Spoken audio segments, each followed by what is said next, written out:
Have you ever wondered what games you should keep or you should lose?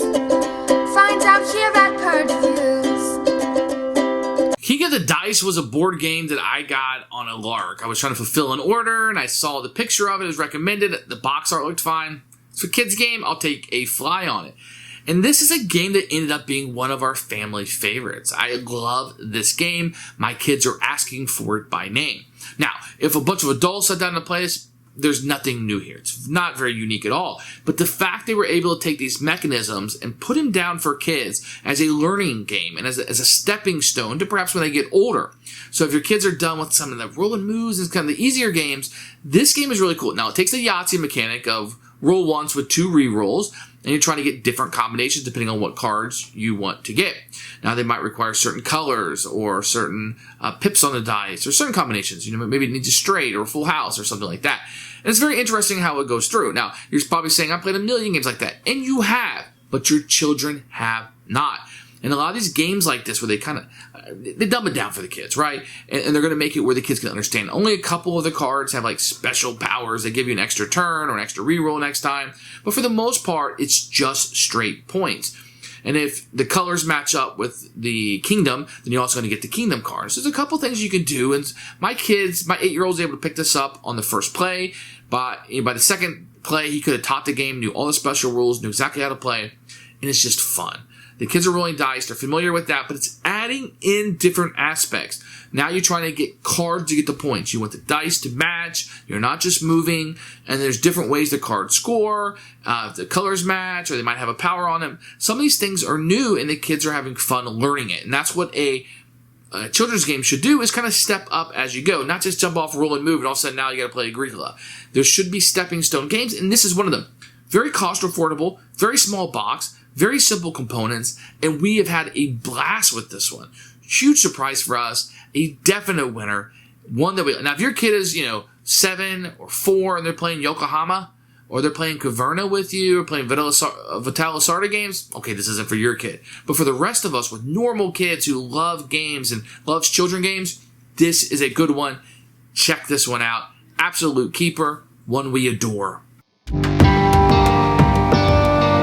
Here's King of the Dice. You can see it's a nice small little box. It shows you everything you need to know on the back, how much fun's in it, the tactics, the number of players. I really like these HABA boxes. They're very nice and very attractive. Inside we'll get a rule book, which we'll take a look at in a few minutes. And the components are going to be fairly simple that you're going to have here. You're going to get some of these big chunky dice, and they're going to have just 6-sided dice with different colors on them. And obviously the different pips, and you're going to have a deck of cards. And these cards are going to have wonderful artwork on it. I really like this artwork on it, and it's very appealing. See, there's a negative point, so his eyes are crossed and stuff. You have the troll with the cat. Everything is played to be very pleasant for children. The artwork does seem to repeat. It makes sense with the fairies because they're set collection, but a lot of these don't need to necessarily repeat as much as they do, but it's fine. The kids don't notice, and they don't care. You're going to have 3 different kinds of cards. You're going to have the normal cards you'll be playing with. You're going to have your negative cards that will give you negative points. And then you're going to have your locations that you'll have. Very easy. The cards are good. What looks like very simple components actually packs a pretty good punch when it comes to how good the game is. So this rule book, you can see it's double-sided based on what language you want. And then when you open it up, you're going to use about half of it. So the contents don't have any pictures, but it's just cards and stuff. So it kind of tells you right here what the different cards do. And then you open it up, you're going to have setup over here and how to play the game and acquire cards on this side. Have a description of what all of the cards do. I kind of wish this would have been a player aid for everybody, but it's pretty easy once we got going. It wasn't that difficult. And how to win the game. Very easy. Probably need about 10 minutes with this. I just kind of left this open and explained everything as it occurred in the game, and it was a piece of cake for everyone. The kids are able to pick this up and play it very easily. First thing to do is set your location cards out. Each location is going to have a 2, 3, 4. Put the 4 on the bottom, the 3, and then the 2. You're going to shuffle up the negative cards. Just keep these nearby for when you have something, and then shuffle up the regular deck. And you're going to attach a card to each of the locations, as you see here. Now, the cards are going to do different things, but we'll get to that in a second. So what you're going to do on a turn is basically play Yahtzee. You're going to roll the dice, and you can keep as many dice as you want, and you're going to try to buy what you have here. So let's just say I'm going to keep this one.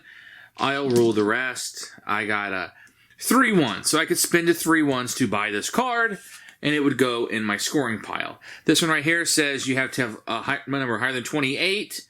This number said 3 3s. This one says less than 12. This one has 3 red die and 3 blue die. 2 dice and 2 dice, so 2 pair. This is 4 of a kind and then 2 pair. A set of 6 blues. Only odds. Straight, 6 dice straight, a 5 dice straight, etc. And each one, as you can see, will be worth a different amount of points. And some of these will be negative. So let me go over what some of these cards do.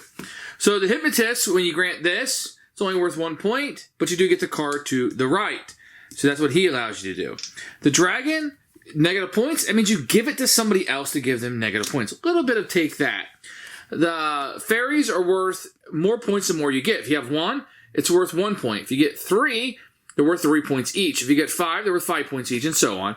These guys are just worth 7. He's just worth a 5. She gives you on your next roll, you get an extra reroll. So you get 4 total rolls instead of 3 total rolls.